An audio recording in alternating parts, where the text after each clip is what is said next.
So, the United Nations Charter explains about the stature of the International Court of Justice. Descriptions are as follows. Article 1.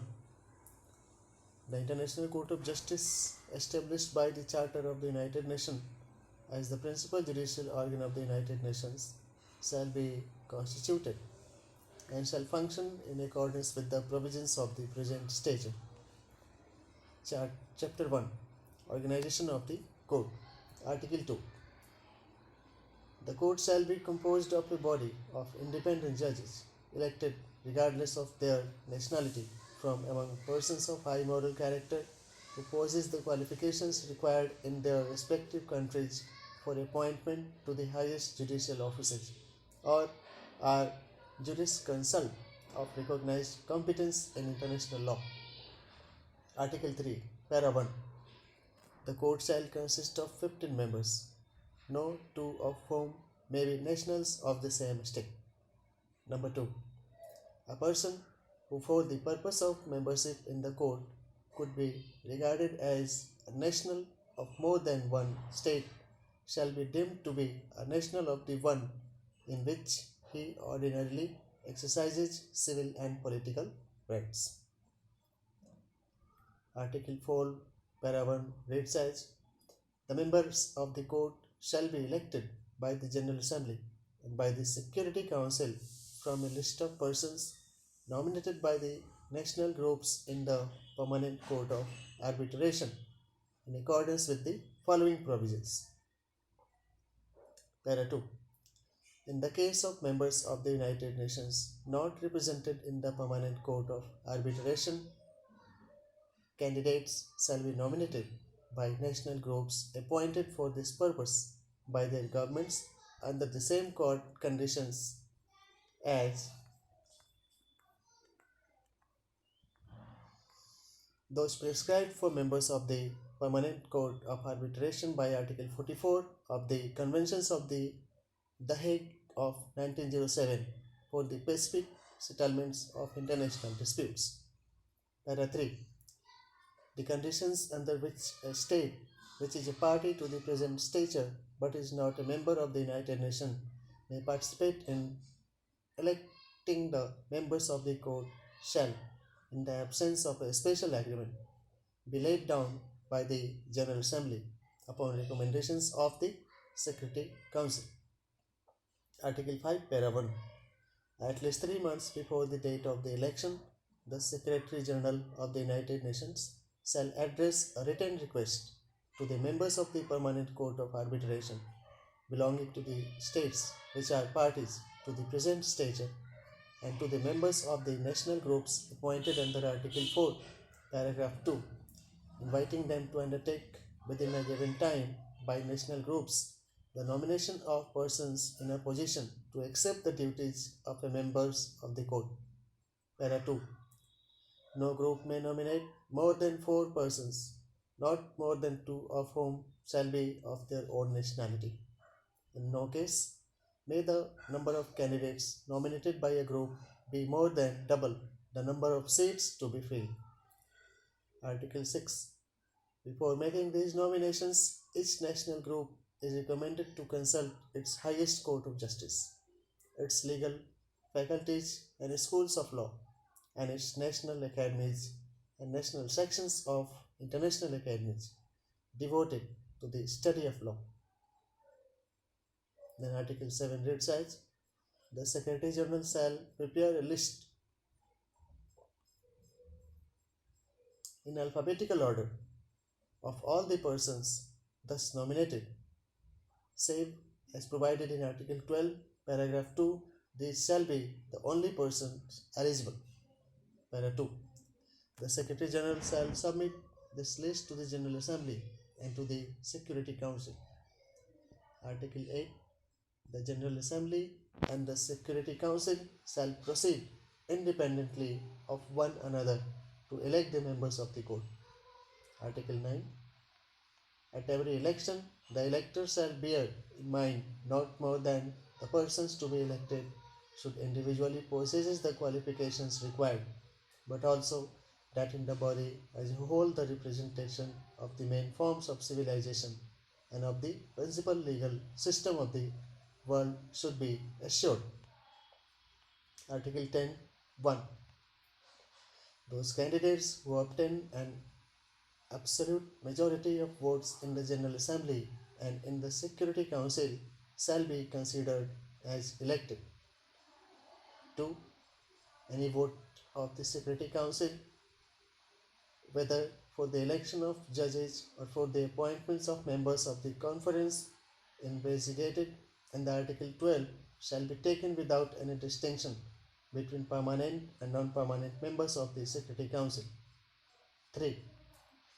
In the event of more than one national of the same state obtaining an absolute majority of the votes both of the General Assembly and of the Security Council, the eldest of these only shall be considered as elected. Article 11. If after the first meeting held for the purpose of the election, one or more seats remain to be filled, a second, and if necessary, a third meeting shall take place.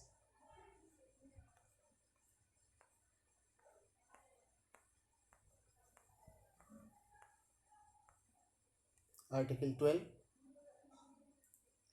1. If after the third meeting one or more seats still remain unfilled, a joint conference consisting of 6 members, 3 appointed by the General Assembly and 3 by the Security Council, may be formed at any time at the request of either the General Assembly or the Security Council for the purpose of choosing by the vote of an absolute majority one name for each seat still vacant to submit to the General Assembly and the Security Council for their respective acceptance. 2. If the joint conference is unanimously agreed upon any person who fulfills the required conditions, he may be included in its list, even though he was not included in the list of nominations referred to in Article 7. 3. If the joint conference is satisfied that it will not be successful in procuring an election, those members of the court who have already been elected shall, within a period to be fixed by the Security Council, proceed to fill the vacant seats by selection from among those candidates who have obtained votes either in the General Assembly or in the Security Council. Point 4. In the event of an equality of votes among the judges, the eldest judge shall have a casting vote. Article 13.1.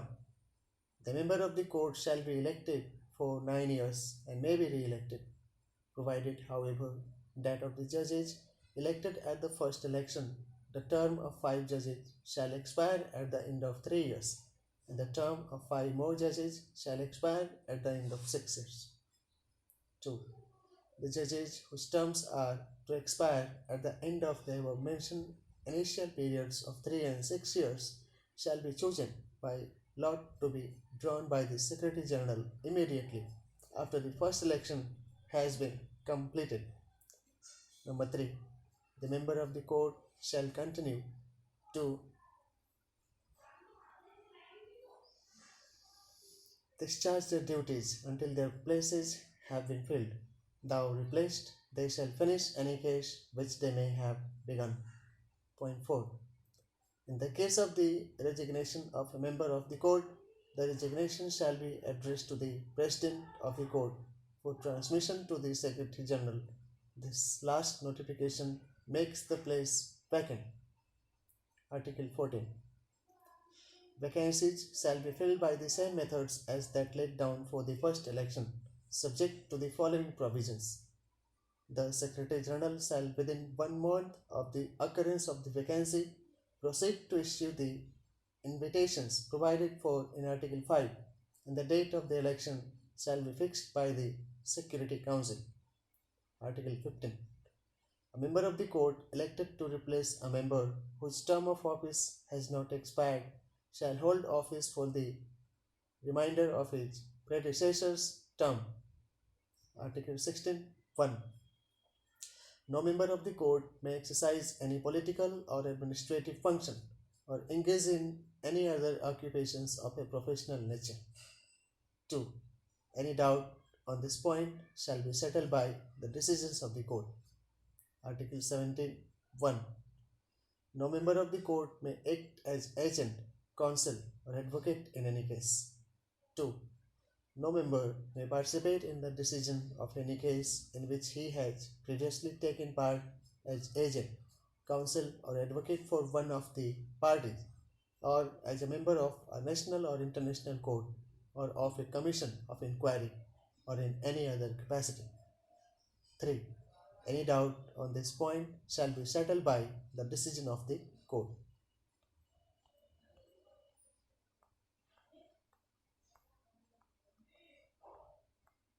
Article 18. 1.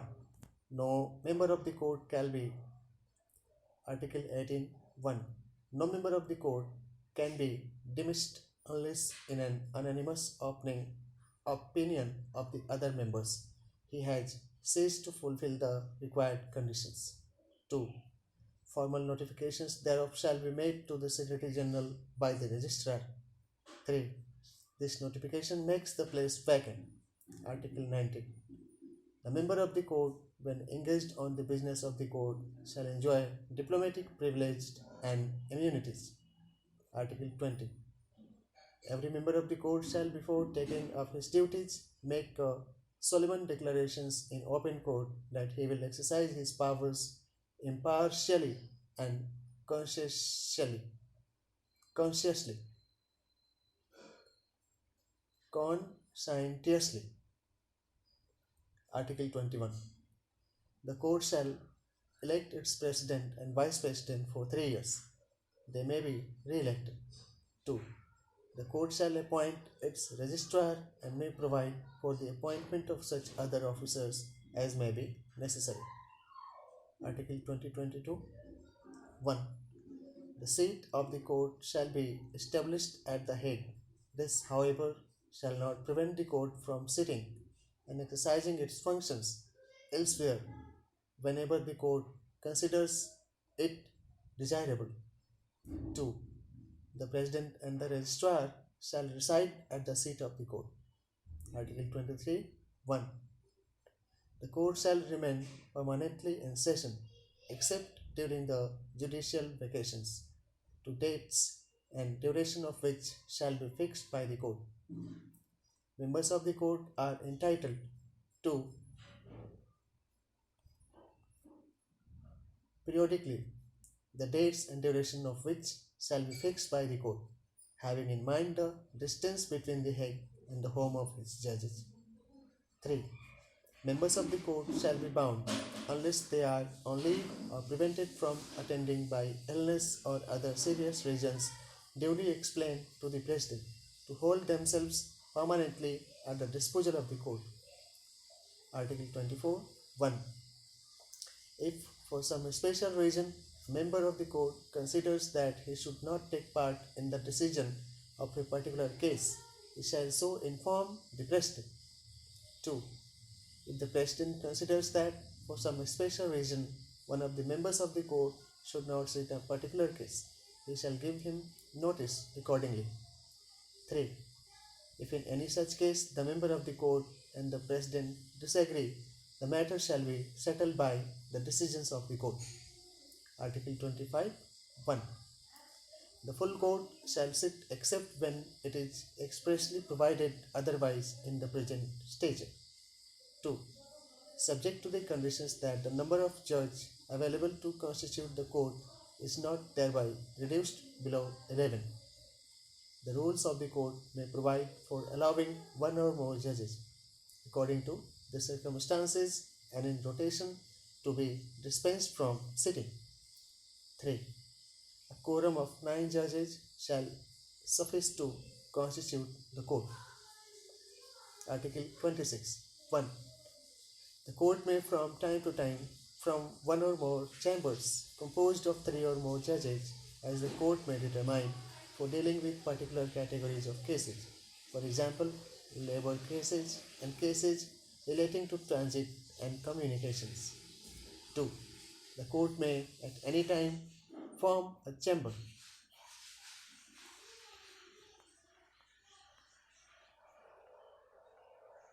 for dealing with a particular case. The number of judges to constitute such a chamber shall be determined by the court with the approval of the parties. 3. Cases shall be heard and determined by the chambers provided for in this article if the parties so request. Article 27. A judgment given by any of the chambers provided for in Article 26 and 29 shall be considered as rendered by the court. Article 28. The chambers provided for in Article 26 and 29 may, with the consent of the parties, sit and exercise their functions elsewhere than at the Hague. Article 29. With a view to the speedy dispatch of business, the court shall form annually a chamber composed of 5 judges, which, at the request of the parties, may hear and determine cases by summary procedure. In addition, 2 judges shall be selected for the purpose of replacing judges who find it impossible to sit. Article 31. The court shall frame rules for carrying out its function. In particular, it shall lay down rules of procedure. 2. The rules of the court may provide for assessors to sit with the court or with any of its chambers without the right to vote. Article 31. 1. Judges of the nationality of each of the parties shall retain their rights to sit in the case before the court. 2. If the court includes upon the bench of a judge of nationality of one of the parties, any other party may choose a person to sit as judge. Such person shall be chosen, preferably from among those persons who have been nominated as candidates as provided in Article 4 and 5. 3. If the court includes upon the bench no judges of the nationality of the parties, each of these party may proceed to choose a judge as provided in paragraph 2 of this article. 4. The provisions of this article shall apply to the case of Article 26 and 29. In such cases, the President shall request one or, if necessary, 2 of the members of the court forming the chamber to give place to the members of the court of the nationality of the parties concerned, and failing such, or if they are unable to be present, to the judges especially chosen by the parties. 5. Should there be several parties in the same interest, they shall, for the purpose of the proceedings provisions, be reckoned as one party only. Any doubt upon this point shall be settled by the decisions of the court. 6. Judges chosen as laid down in paragraph 2, 3 and 4 of this article shall fulfill the conditions required by Article 2, 17, paragraph 2, 20 and 24 of the present statute. Stature. They shall take part in the decisions of terms of complete equality with their colleagues. Article 32. 1. Each member of the court shall receive an annual salary. 2. The President shall receive a special annual allowance. 3. The Vice President shall receive a special allowance for every day on which he acts as President. 4. The judges chosen under Article 31, other than members of the court, shall receive compensation for each day on which they exercise their functions. 5. The salaries, allowances, and compensations shall be fixed by the General Assembly. They may not be decreased during the term of office. 6. The salary of the registrar shall be fixed by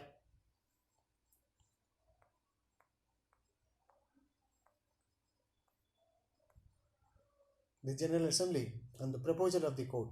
7. Regulations made by the General Assembly shall fix the conditions under which retirement pensions may be given to member of the court and to the registrar, and the conditions under which members of the court and registrar shall have their travelling expenses refunded. 8.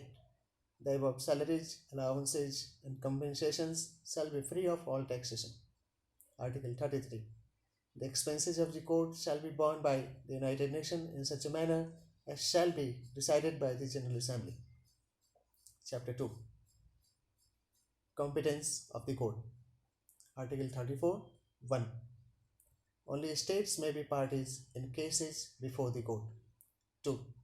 The court, subject to and in conformity with its rules, may request of public international organizations information relevant to cases before it and shall receive such informations presented by such organizations on their own initiative. 3. Whenever the construction of the constituent instrument of a public international organization or of an international convention adopted thereunder is in question in a case before the court, the registrar shall so notify the public international organizations concerned and shall communicate to it copies of all the written proceedings. Article 35 1. The court shall be open to the states parties to the present stature. 2. The conditions under which the court shall be open to other states shall, subject to the special provisions contained in treaties in force, be laid down by the Security Council, but in no case shall such conditions place the parties in a position of inequality before the court. 3. When a state which is not a member of the United Nations is party to a case, the court shall fix the amount which the party is in to contribute towards the expenses of the court. This provision shall not apply if such state is bearing a share of the expenses of the court. Article 36 1.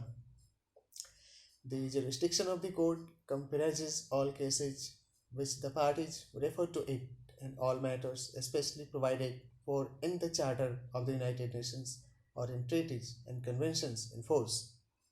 2. The states parties to the present stature may at any time declare that they recognizes a compulsory ipso facto and without special agreement in relation to any other state accepting the same obligations the jurisdiction of the court in all legal disputes concerning a. the interpretation of a treaty, b. any question of international law, c. the existence of any fact which, if established, would constitute a breach of an international obligations, d. the nature or extent of the reparations to be made for the breach of an international obligations. 3. The declarations referred to above may be made unconditionally or on conditions of reciprocity on the part of several or certain states or for a certain time. 4. Such declarations shall be deposited with the Secretary General of the United Nations, who shall transmit copies thereof to the parties to the Stature and the Registrar of the Court. Number 5. Declarations made under Article 36 of the Stature of the Permanent Court of International Justice and which are still in force shall be deemed as between the parties to the present stature to be acceptance of the compulsory jurisdictions of the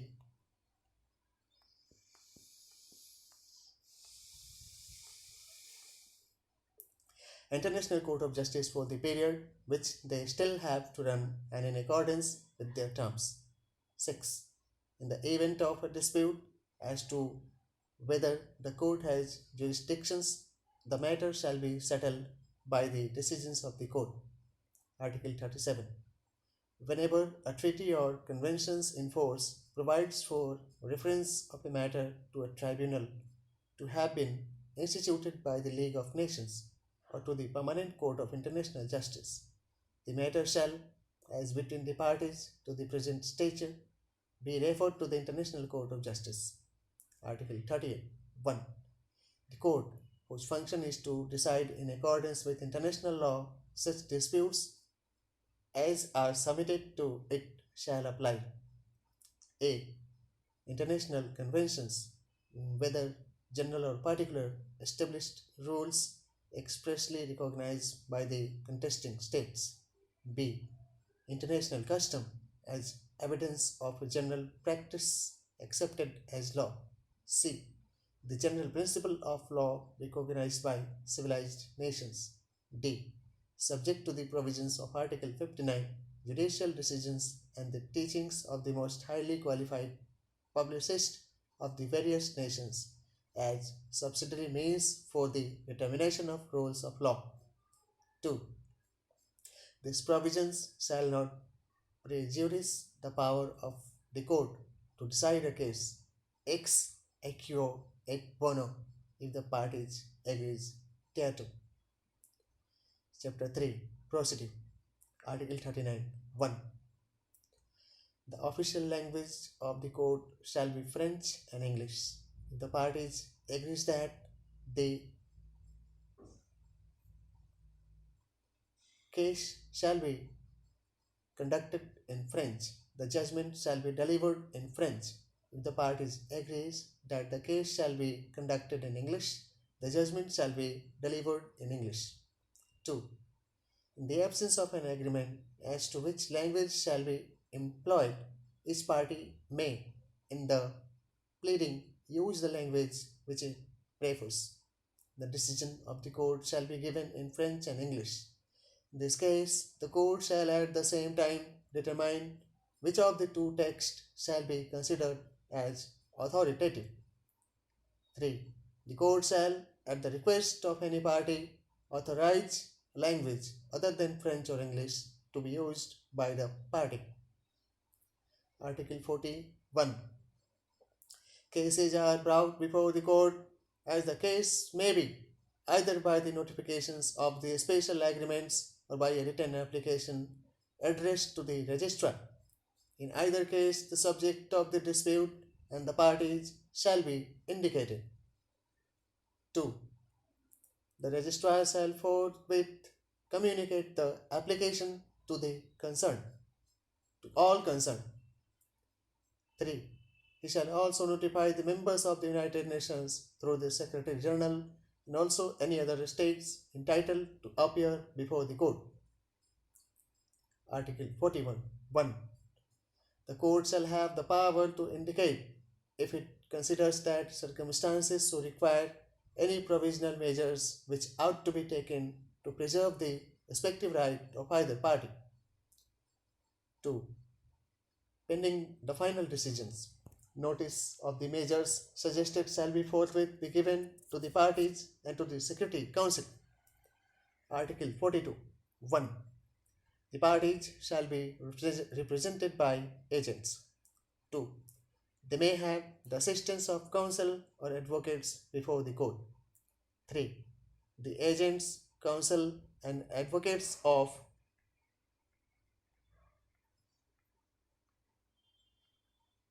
parties before the court shall enjoy the privileged and immunities necessary to the independent exercise of the duties.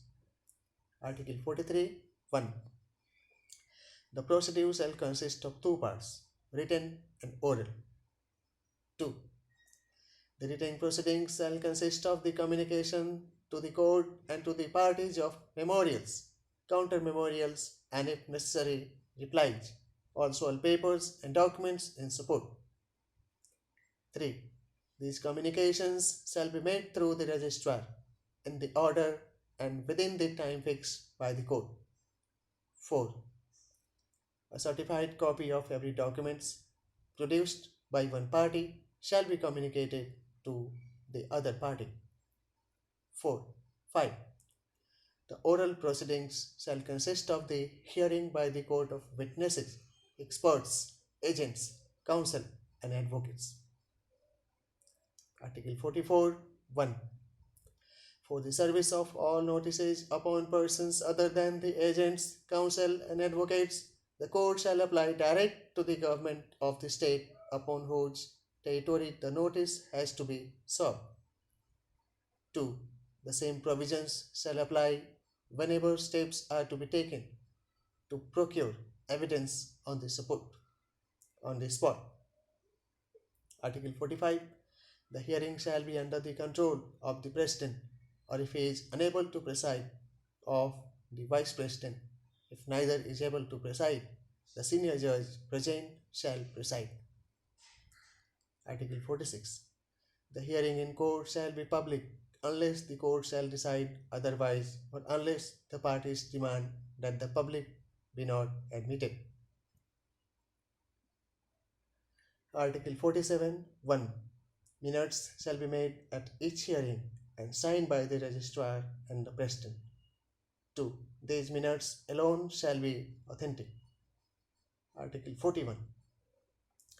The court shall make orders for the conduct of the case, shall decide the form and time in which each party must conclude its arguments, and make all arrangements connected with the taking of evidence.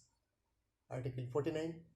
The court may, even before the hearing begins, call upon the agents to produce any documents or to supply any explanations. Formal note shall be taken of any refusal. Article 50. The court may at any time entrust any individual, body, bureau, commissions, or other organizations that it may select with the task of carrying out an inquiry or giving an expert opinion. Article 51. During the hearing, any relevant questions are to be put to the witness and experts under the conditions laid down by the court in the rules of procedures referred to in Article 30. Article 52.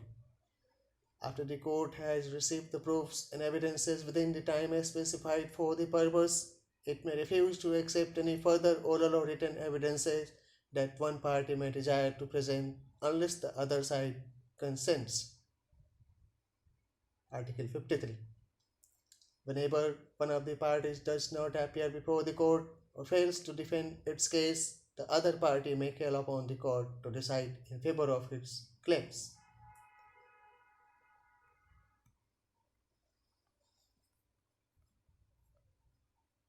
2.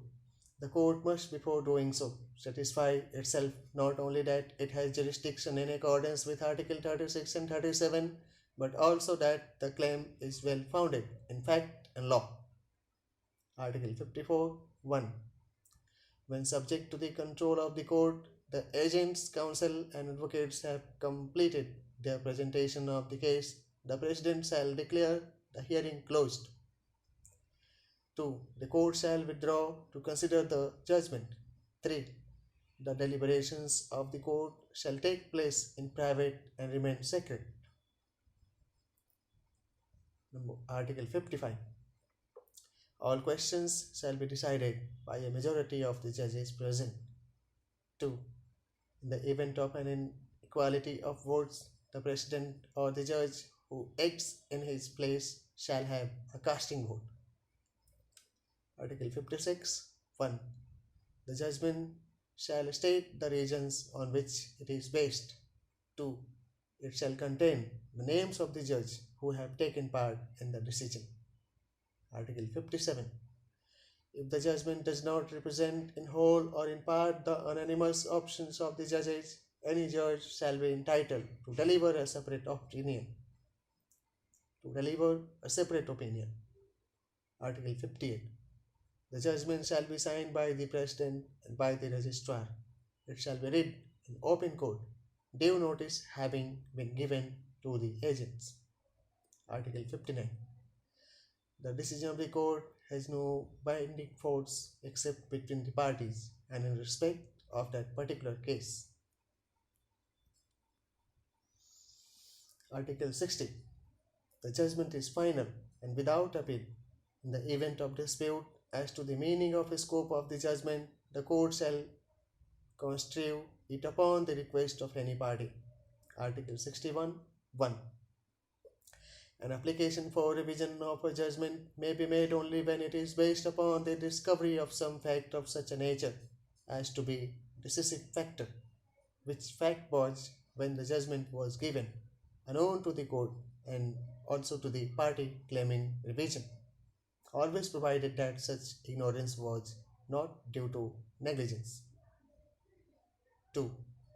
The proceedings for revision shall be opened by a judgment of the court expressly recording to the existence of the new fact, recognizing that it has such a character as to lay the case open to revision, and declaring that application admissible on this ground.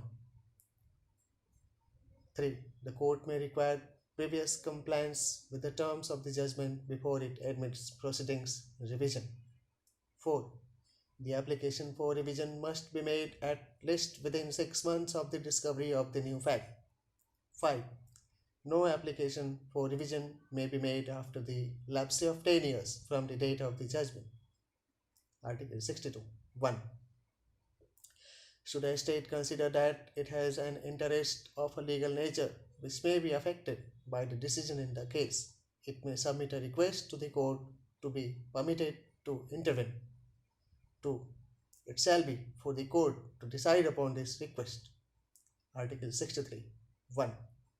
Whenever the construction of a convention to which states other than those concerned in the case are parties is in question, the registrar shall notify all such states forthwith.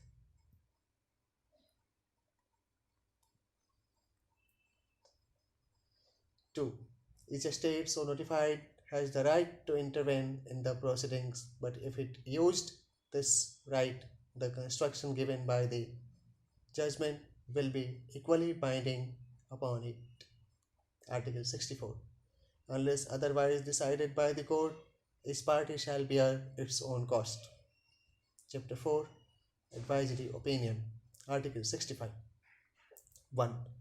The court may give an advisory opinion on any legal questions at the request of whatever body may be authorized or in accordance with the Charter of the United Nations to make such a request. 2. Questions upon which the advisory opinion of the court is asked shall be laid before the court by means of a written request containing an exact statement of the question upon which an opinion is required and accompanied by all documents likely to throw light upon the question. Article 66. 1. The registrar shall forthwith give notice of the request for an advisory opinion to all states entitled to appear before the court. 2. The registrar shall also, by means of a special and direct communication, notify any state entitled to appear before the court or international organization considered by the court, or should it not be sitting by the president, as likely to be able to furnish information on the question, that the court will be prepared to receive within a time limit to be fixed by the president written statement, or to hear at a public sitting to be held for the purpose oral statements relating to the questions. 3. Should any such state entitled to appear before the court have failed to receive the special communication referred to in paragraph 2 of this article, such a state may express a desire to submit a written statement or to be heard, and the court will decide. 4.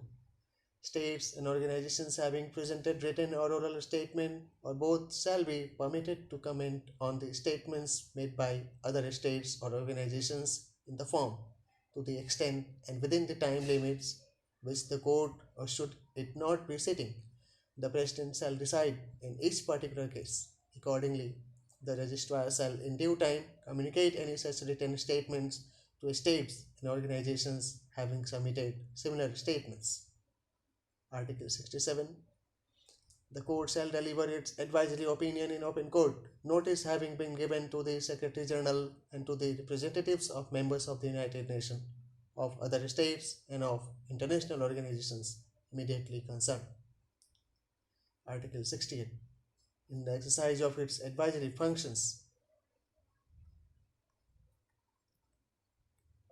the court shall further be guided by the provisions of the present Stature, which apply in contentious cases to the extent to which it recognizes them to be applicable.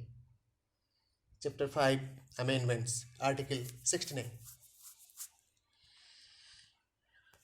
Amendments to the present Stature shall be effected by the same procedure as is provided by the Charter of the United Nations for amendments to the Charter, subject, however, to any provisions which the General Assembly, upon recommendations of the Secretary Council, may adopt concerning the participation of states which are parties to the present Stature but are not members of the United Nations. Article 70. The court shall have power to purpose such amendments to the present Stature as it may deem necessary through written communications to the Secretary General for consideration in conformity with the provisions of Article 69.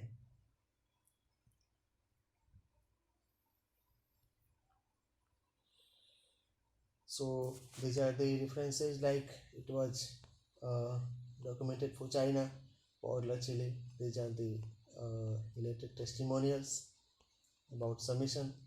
Then for the Union of Soviet Socialist Republic, these are the signage of the original document. For the Kingdom of Great Britain and Northern Ireland, for the United States of America, for France, for Argentina,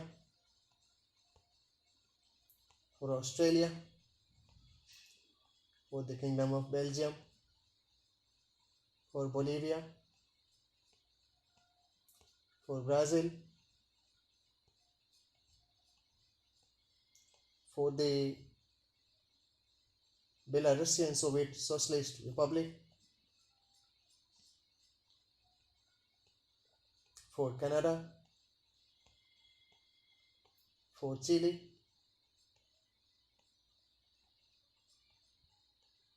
for Colombia, for Costa Rica, for Cuba,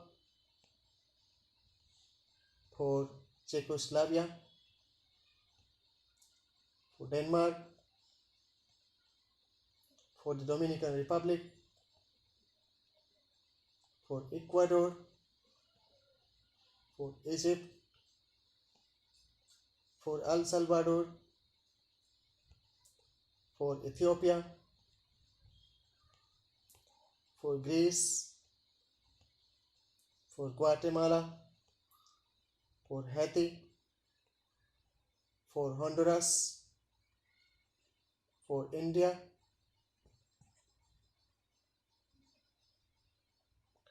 like V.T. Krishnamachari, for Iran, for Iraq, for Lebanon, for Liberia, for the Grand Duchy of Luxembourg, for Mexico, for the Kingdom of the Netherlands, for New Zealand, for Nicaragua, for the Kingdom of Norway, for Panama, for Paraguay, for Peru, for the Philippines, Commonwealth, for Poland, for Saudi Arabia, for Syria, for Turkey, for the Ukrainian Soviet Socialist Republic, for the Union of South Africa, for Uruguay, for Venezuela, for Yugoslavia. Further, there are certifications that I certify that the foregoing is a true copy of the Charter of the United Nations with the Stature of the International Court of Justice annexed thereto, signed in San Francisco, California on June 26, 1945, in the Chinese, French, Russian, English, and Spanish languages, the signed original of which is deposited in the archives of the Government of the United States of America. In testimony whereof, I, Edward R. Statinus, Junior Secretary of the State, have here unto causes caused the seal of the Department of State to be affixed, and my name subscribed by an Assistant Chief Division of the Central Service of the said department at the city of Washington in the District of Columbia, this 26th day of June 1945.